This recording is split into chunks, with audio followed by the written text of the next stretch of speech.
Chers fans de foot, chers téléspectateurs et téléspectatrices de Mental TV, bonsoir et bienvenue dans ce Clubhouse de Dribble édition 82. La BGL League de retour après la trêve internationale, puis la coupe, puis des matchs reportés à cause des conditions météorologiques. Bon voilà, on est enfin là pour débriefer cette 8e journée qui a eu lieu avant la 7e. J'espère que vous nous suivez. Il y en a un qui me suit partout où je vais comme mon ombre, c'est le journaliste Boris Saint-Jalme. Bonsoir Boris. Salut Marco. Comment vas-tu ? Impec, on a vu encore un bon week-end de foot, il y a eu des bons matchs. Peu de buts en première mi-temps, on s'attendait à ce que ce soit un petit peu difficile. Ça et puis s'est au final, réveillé. Tout s'est décanté, comme on le verra avec notre invité, pour parler de cette 8e journée de BGL League, mais également de bien d'autres choses concernant le football grand ducal. J'accueille le stagiaire, le rookie Thomas Kaufmann. Bonsoir Thomas. Salut Marco, faudra peut-être un jour penser à changer le mode rookie. Finalement, je commence à m'installer ici. Il commence à s'imposer là, il prend la confiance. Je suis bien ancré dans mon siège, mais ouais, prêt à revenir sur les nombreux sujets qui nous attendent aujourd'hui.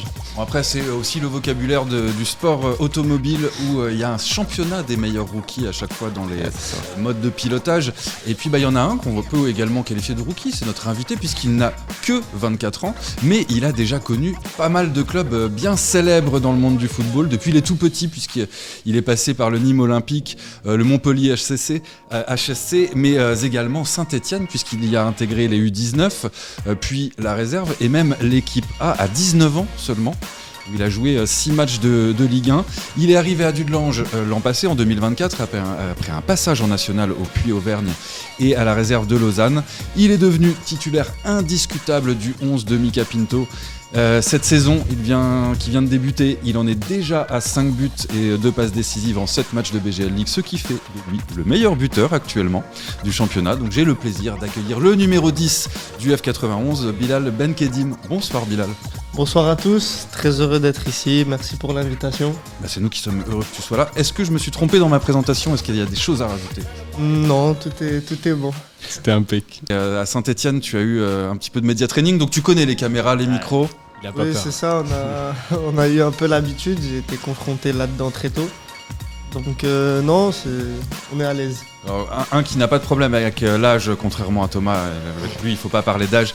Au sommaire de cette émission, nous allons revenir sur le championnat qui nous avait manqué après la coupe et la remise de cette 7e journée. Un gros focus sur le choc entre Differdange et le F91 qui explique la présence de notre invité. Un coup de projecteur sur Bilal Benkedim, le métronome de cette équipe de la Forge du Sud. Le débat sur la Coupe du Monde à 64, on va y revenir. Un sujet sur le foot féminin, le News Express, la PH, les routes Leven, c'est tout ça, le Clubhouse de Dribble.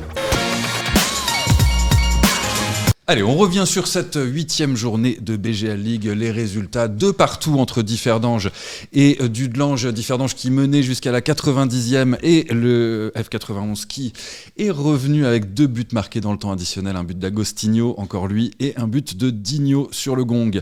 L'US Ostert s'est incliné 1-3 face à la jeunesse Esch, la jeunesse Canèche a quant à elle créé la surprise en battant Mondorf à domicile 1-0. Le Swift Espérange s'est imposé sur le même score face à Rodange.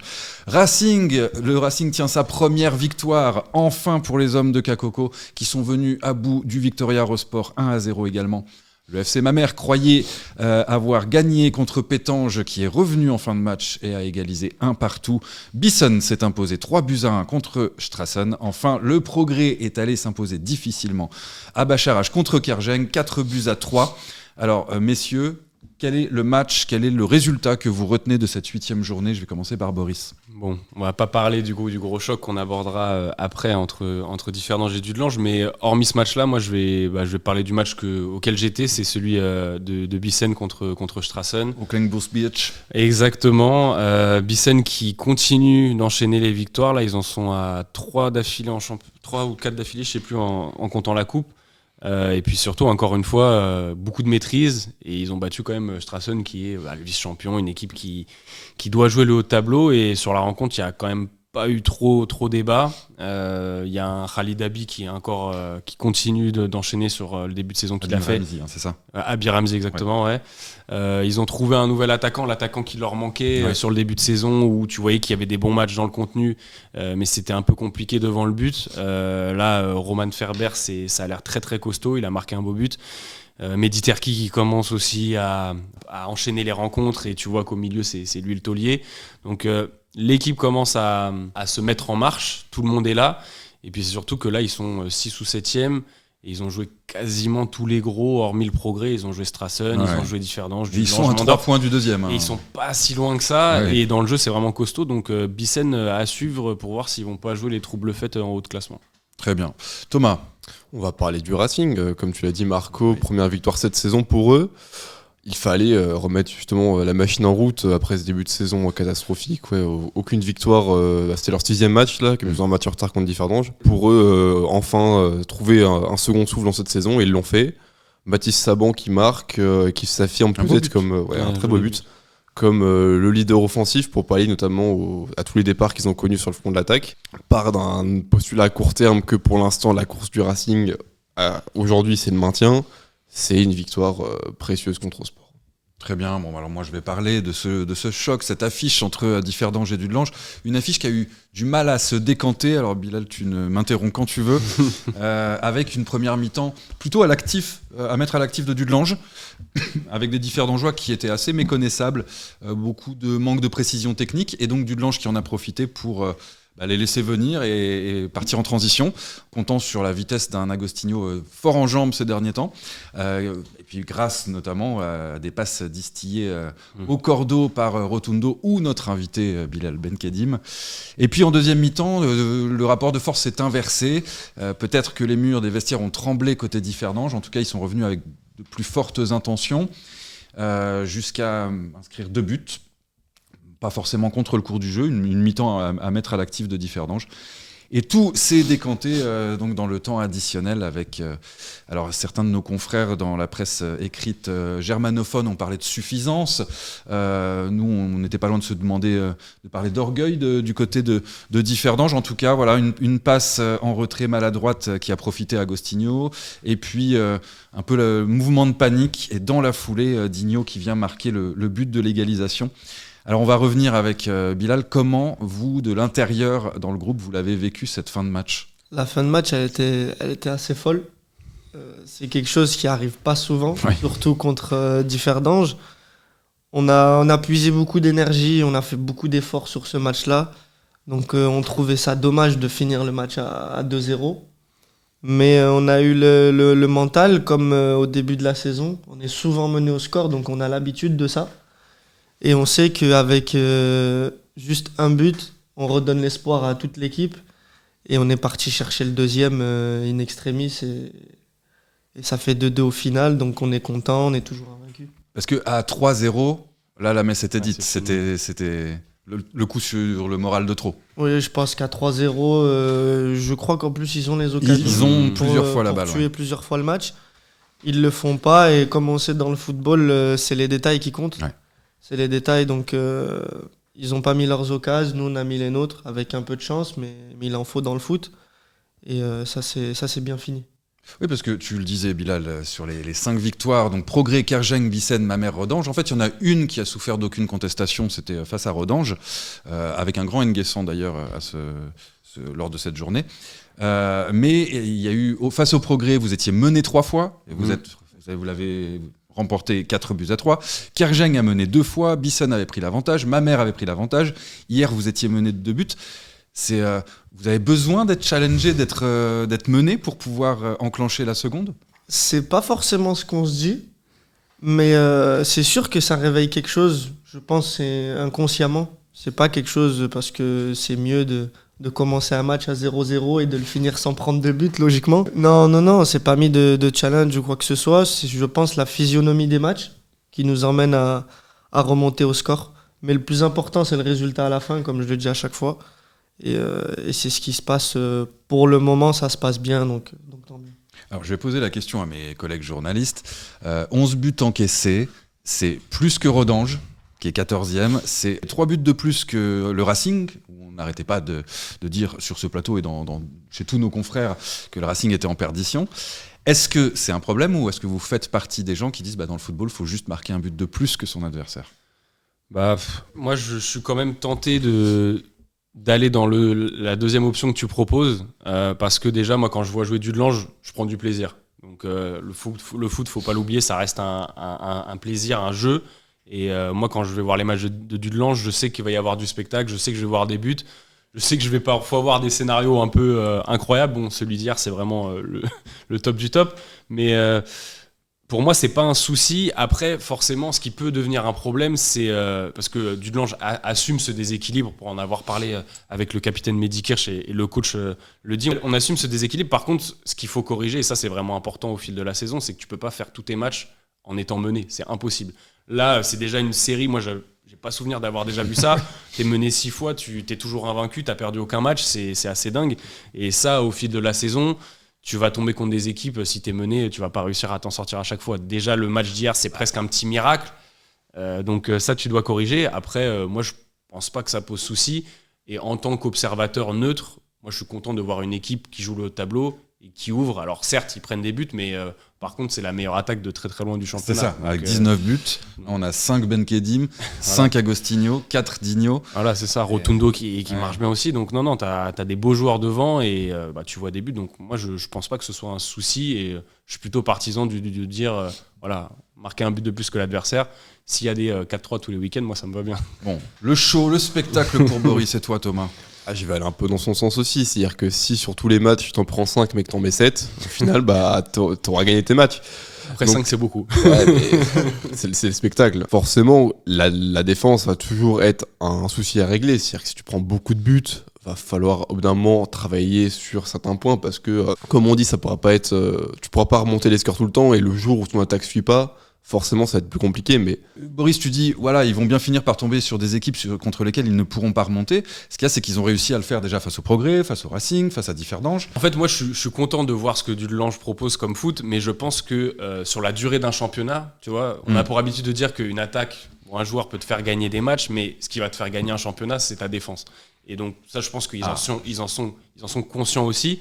Et de se dire que tu vas pas pouvoir faire la saison à prendre 1-2 buts par match, à être tout le temps mené, parce qu'il y a des moments où ça passera pas. Tu vas jouer sur des terrains, sans forcément parler même de niveau de jeu, mais des terrains compliqués. On le sait, au Luxembourg, quand l'hiver commence à arriver, les pelouses, c'est compliqué. Donc tu peux pas te dire que tu vas faire toute la saison comme ça.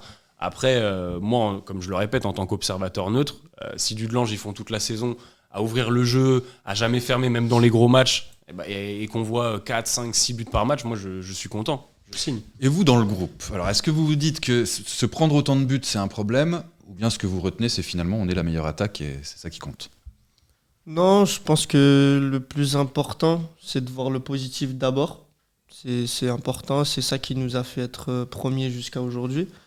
Mais on travaille pour régler les petits détails qui vont nous permettre justement, comme l'a dit notre ami, de pouvoir gagner des matchs durant cet hiver, parce qu'une saison c'est long et comme il l'a dit, il y a les pelouses qui vont commencer à être difficiles, donc le jeu sera peut-être un petit peu moins beau, les matchs vont être peut-être un petit peu plus durs à gagner aussi, donc il va falloir faire attention, à n'importe qui dans le championnat, ouais. Il va falloir prendre personne de haut, donc oui, c'est important de ne pas prendre de buts, ou d'en prendre le moins possible, pour justement pouvoir en mettre le plus possible, parce que nous, on essaye de se concentrer sur l'attaque, tout en ayant un équilibre défensif. C'est ce qu'on fait de mieux.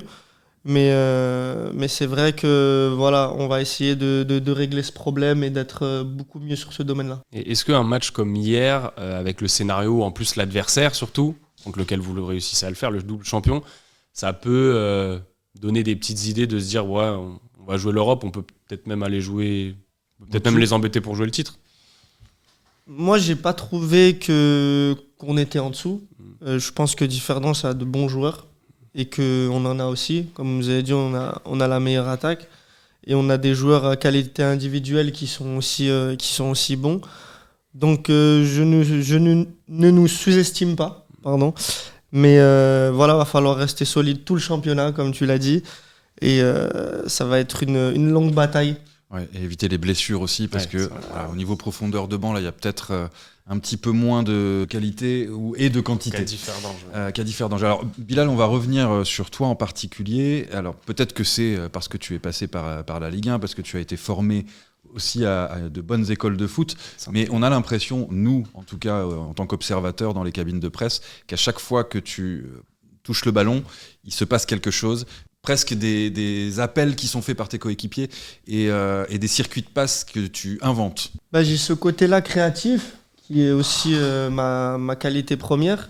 Donc j'ai les consignes du coach d'avoir cette créativité-là quand on a le ballon et de pouvoir m'appuyer sur les appels des copains, car c'est très important d'avoir un collectif bien huilé. On travaille aussi beaucoup de circuits de passe et ce genre de choses, mais un match, il y a toujours des inconvénients et des imprévus. Donc il faut réfléchir sur l'instant T et essayer de créer le meilleur cheminement possible. Et puis tu disais, quand il a la balle, les autres font peut-être plus d'appels que d'habitude, c'est parce qu'ils savent qu'ils vont peut-être aussi être mieux servis que d'habitude, donc ça peut expliquer. Est-ce qu'il vaut mieux avoir un attaquant qui plante 20 buts, comme c'était le cas par exemple pour Samir Hadji à Dudelange les années précédentes, ou plusieurs attaquants ou milieux offensifs qui vont mettre chacun 5 buts? Je pense que c'est toujours mieux d'avoir une répartition parce que tu reposes pas sur un seul joueur, on va dire. Alors, tout aussi fort que le joueur soit, c'est vrai que c'est toujours mieux d'avoir une certaine répartition. Et pour le coup, le départ de Samir, je pense, sur le papier, forcément, ça coûte à Dudelange. C'est le capitaine. Mais moi, ce que je vois sur le début de saison, c'est que j'ai l'impression que les menaces sont plurielles maintenant. C'est-à-dire que Bilal, maintenant, il marque beaucoup de buts. Tu l'as dit tout à l'heure, Agostinho qui marque quelques buts aussi, Digno qui commence à marquer, Rotundo qui joue pas forcément tous les matchs, mais moi je trouve vraiment très intéressant et techniquement aussi c'est très très haut niveau. Donc c'est vrai que sur les coups de pied arrêtés aussi, Mehdi Kirch parfois il peut marquer un ou deux coups francs. Donc non, c'est vrai que c'est toujours mieux pour moi d'avoir les menaces plurielles. Après, ça demande aussi peut-être un collectif qui est plus fort, des automatismes qui sont plus forts. Et ça, c'est le rôle du coach. Et pour l'instant, sur ce qu'on voit sur le terrain, tu as l'impression que Dudelange, c'est un collectif qui est fort. Est-ce que ça va pouvoir se poursuivre dans la durée? C'est tout l'enjeu pour moi de la saison de Dudelange. En tout cas, ils nous ont fait mentir. Ils m'ont fait mentir. Moi aussi, je condamnais quasiment Dudelange à jouer le maintien au début de saison. Donc, pas à ce point, mais moi je pensais que mais l'Europe, à culpa. En tout cas, que ça allait être très compliqué. Et ils sont en train de nous prouver de très belle manière à quel point nous avions tort. Alors, toujours est-il qu'on va se poser une question un peu pied dans le plat et Bilal n'hésite pas à participer, c'est sûr. La Coupe du Monde, alors vous le savez, l'année prochaine, nous y serons peut-être. Il reste encore les matchs contre l'Allemagne, la Slovaquie et l'Irlande du Nord. Donc la Coupe du Monde se jouera à 48 équipes aux États-Unis, au Canada et au Mexique. Nous, on a une préférence pour Cancun, si la FLF nous entend. Et vous n'êtes pas sans savoir que, en ce moment, la FIFA se prononce pour une Coupe du Monde 2030, donc qui se jouera en Espagne, au Maroc et au Portugal, avec en plus des petits matchs en Amérique du Sud, au Paraguay, Argentine et Uruguay, une Coupe du Monde à 64, justifiant cette nouvelle règle par le centenaire. On ne sait pas si ce serait en fait une Coupe du Monde en one shot, probablement, mais parce que c'est le centenaire de la Coupe du Monde qui a débuté en 1930 en Uruguay, on s'en souvient. Moi j'étais là. Donc ma question est la suivante. Une Coupe du Monde à 64, au-delà du fait que vous soyez d'accord ou pas sur le principe, est-ce que c'est une aubaine pour les Root Leven, pour le Luxembourg? Alors, j'ai fait mes petits calculs avant de venir. Il est bien ce stagiaire. Sur le format à 48 équipes, on aura 16 nations européennes, ce qui fait un tiers des équipes présentes. Et je me suis amusé à étendre ce ratio sur un format 64 qui nous ferait entre 20 et 23 formations européennes en fenêtre large. Ce qui, en tout cas, rapproche d'un format qu'on a à l'Euro. Oui. Et forcément, ça rappelle la campagne 2024. Poussant un peu les recherches, j'ai vu que le Luxembourg est aujourd'hui 39e nation européenne au classement FIFA. Bon, ça va peut-être sûrement rien dire parce qu'on voit très bien qu'en phase de qualification, le niveau reste assez proche quand même entre, je pense, la 20e et la 48e européenne. Il n'y a pas forcément de grande différence. Forcément, si on passe si on regarde purement du côté du sportif, il y aurait une place pour le Luxembourg comme pour d'autres nations qui n'auraient pas forcément la chance d'aller au mondial. Moi je suis pas trop d'accord sur le fait que ce soit une aubaine. Alors Thomas parlait de projection. Il faut savoir que ce projet il est quand même porté par la CONMEBOL, donc c'est zone Amérique du Sud. Ce projet a été déjà parlé en mars 2025. Voilà, c'est eux qui ont initié le truc. Et sur la répartition des places, vu que tu aurais 16 équipes en plus, tu as 5 continents. Donc l'idée, moi je pense que ce serait plus, on se dirigerait plus vers l'Europe qui prend 3-4 places en plus, peut-être 5, mais en fait en gros tu passerais peut-être de 16 à une vingtaine d'équipes pour faire simple. En fait ce que ça changerait dans le mode de qualification, c'est que tu aurais toujours les premiers des 12 poules qui passeraient Et en fait, les deuxièmes de poule, au lieu de jouer peut-être un Final Four, ils auraient juste un barrage à jouer pour se qualifier. Donc en fait, tu retirerais juste un match, la finale du Final Four, si on veut dire ça comme ça. Et donc pour ça, il faut quand même finir deuxième de ton groupe. Et moi, je souhaite me tromper, mais sur cette campagne-là, je pense que le Luxembourg ne finira pas deuxième de son groupe. Donc, alors oui, mais projetons-nous en 2029. On se projette, mais en fait, il faudrait, quoi qu'il arrive, même qu'on passe à 64, que le Luxembourg fasse quelque chose qu'il n'a jamais réussi à faire. C'est-à-dire finir dans les 2 premiers de son groupe et derrière, si on finit deuxième, réussir à gagner un barrage. Ça n'a jamais été fait. Donc c'est sûr qu'en termes statistiques, tu augmentes tes chances.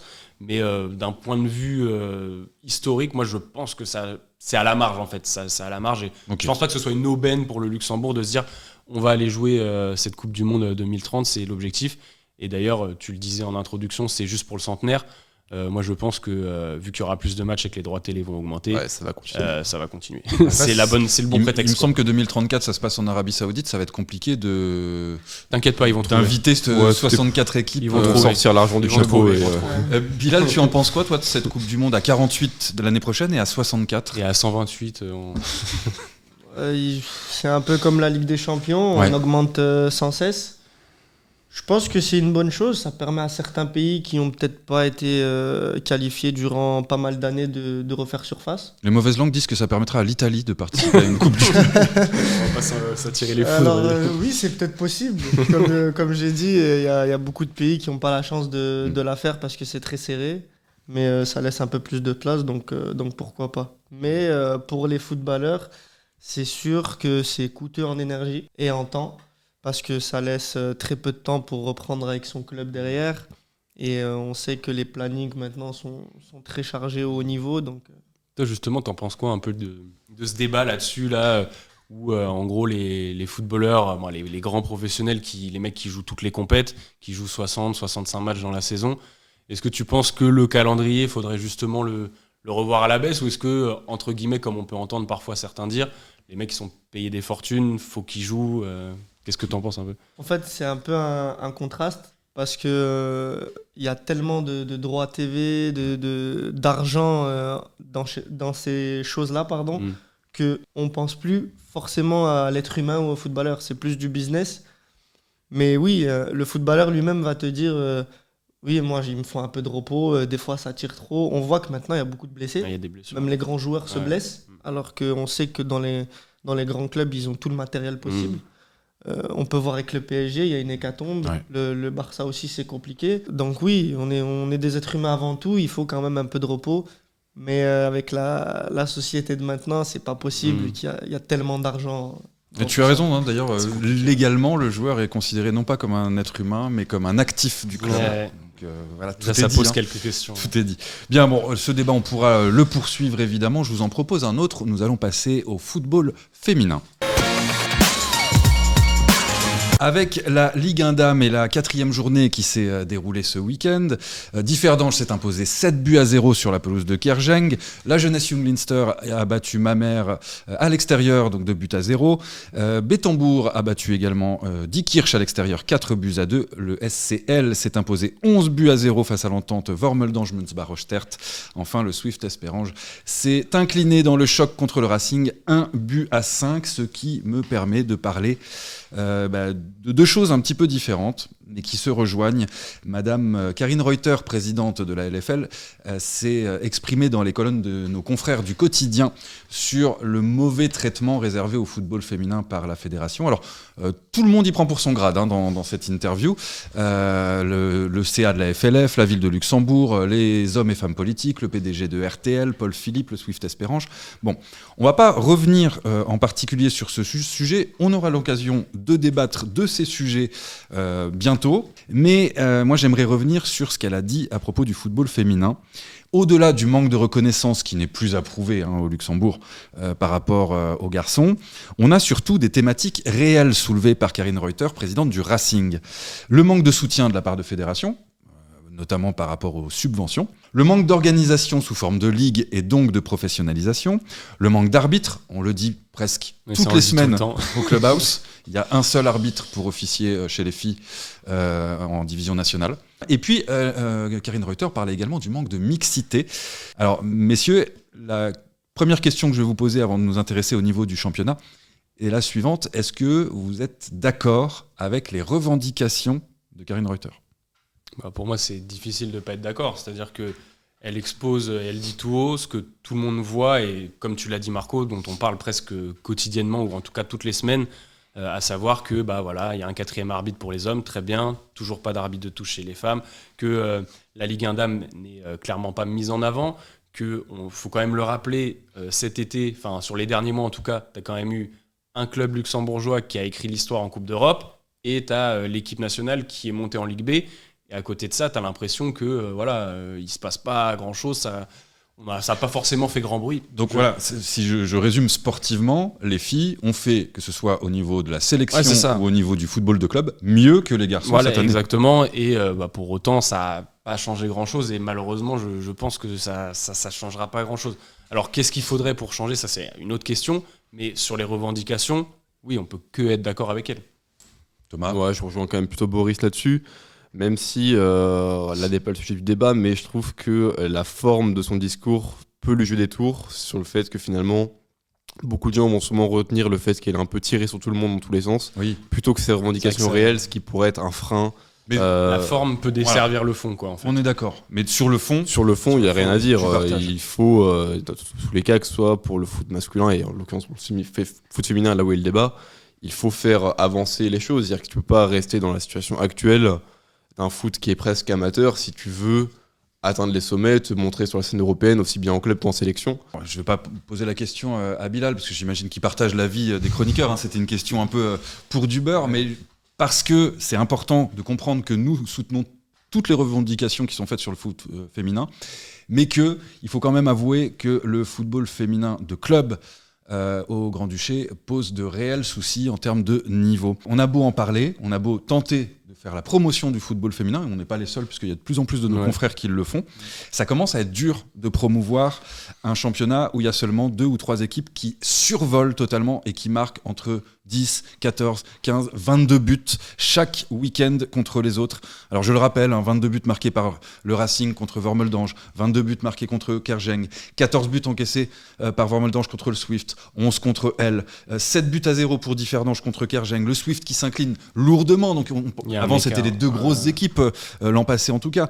On n'est plus du tout dans la lutte entre ceux qui plaident pour un championnat à 10, 12, 8, mais là on n'a plus que 2 ou 3 équipes maximum. Comment peut-on parler de ligue féminine quand notre championnat se réduit à ces 2 équipes, allez 3 on va mettre elle avec, et qu'on a des scores de rugby? Est-ce qu'on n'a pas fait un bond en arrière d'une décennie aussi au niveau de notre foot? En fait c'est compliqué parce que je pense que le Racing n'a probablement jamais été aussi fort cette saison dans son histoire. La preuve, c'est qu'en Ligue des Champions, elles ont gagné 2 matchs quand même, ce qui n'avait jamais été fait. Et que, à contrario, les équipes d'à côté se sont affaiblies. On pense forcément au Swift, qui a perdu beaucoup de joueuses sur la saison passée. Est-ce que c'est pas parce que, excuse-moi de t'interrompre, mais ce que Bilal disait, c'est-à-dire que pourquoi le Swift s'est affaibli? Parce qu'il n'y a plus d'argent, parce que le principal actionnaire est parti, parce que Philippe Ciancanelli est parti. C'est un débat de fond, et en fait, il faut se poser la question, pour moi c'est aux dirigeants, mais est-ce que les dirigeants sont prêts à faire l'effort financier pour promouvoir le football féminin au pays, quitte à, forcément, l'argent ne pousse pas sur les arbres, à rogner ailleurs en fait. C'est-à-dire que si tu alloues plus à ta section féminine... je trouve que Dudelange est le bon exemple. Parce que vous êtes en train, je ne sais pas si tu le sais Bilal, mais ça fait 1 an et demi là, que vous êtes en train de développer une structure féminine. Oui. Ils sont quand même premiers du championnat masculin, ils ont des très bonnes équipes de jeunes. Je crois que vous avez été obligé de refuser des joueuses pour venir dans l'équipe cadette. Ce qui n'est pas souvent. Donc, c'est quoi la bonne solution selon toi? La bonne solution pour les mettre en valeur, je pense que c'est de faire beaucoup plus d'efforts financiers avant tout, parce que on sait que le football tient à ça.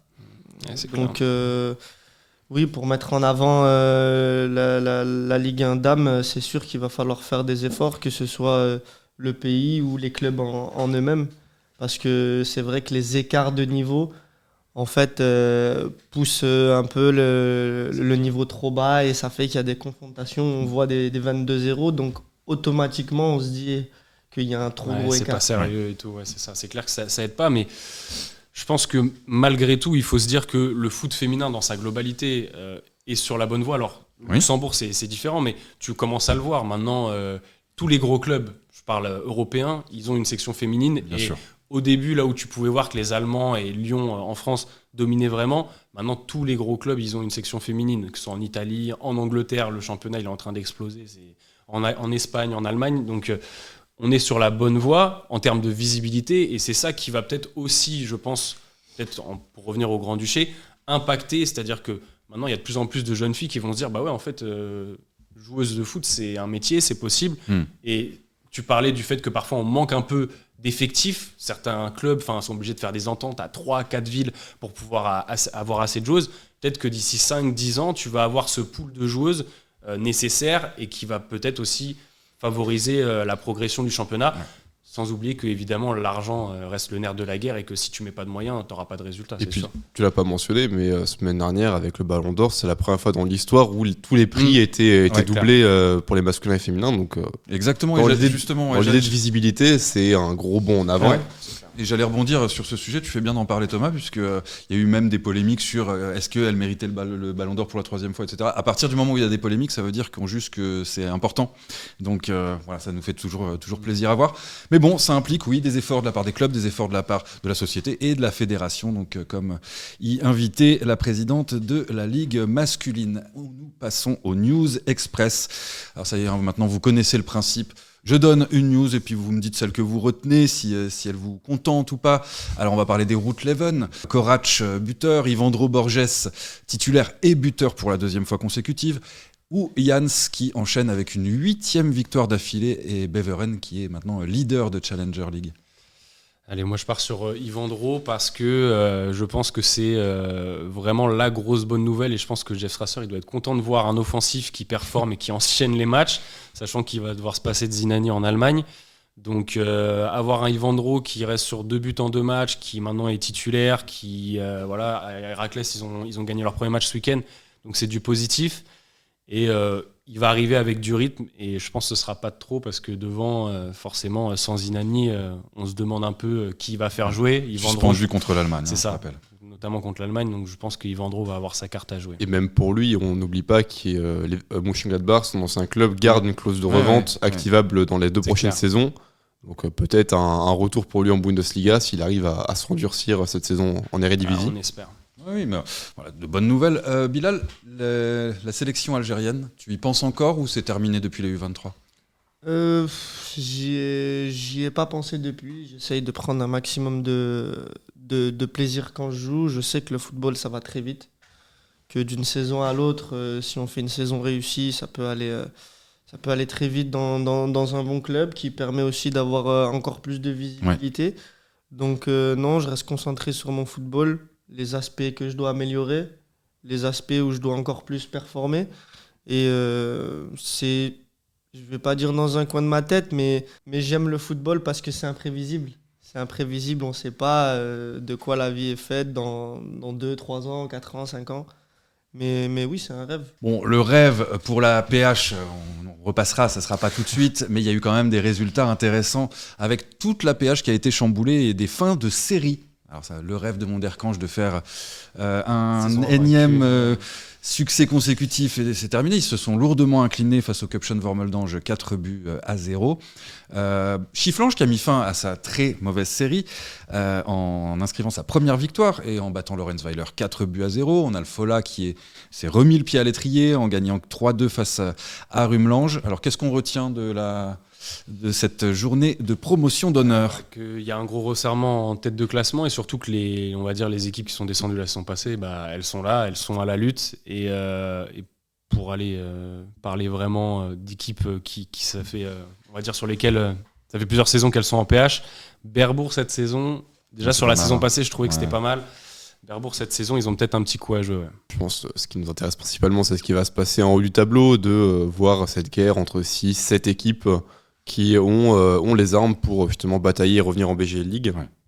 En plus, avec les 2 places de barrage, ça risque d'avoir une bonne guerre durant toute la saison en haut de tableau pour justement aller décrocher cette place en BGL pour la saison prochaine. La guerre des trônes, et puis il y a un trône pour lequel il n'y aura pas de guerre, c'est ce week-end évidemment, la passation de pouvoir entre le grand-duc Henri et le grand-duc héritier Guillaume, le Thronwissel qui se déroulera donc ce week-end.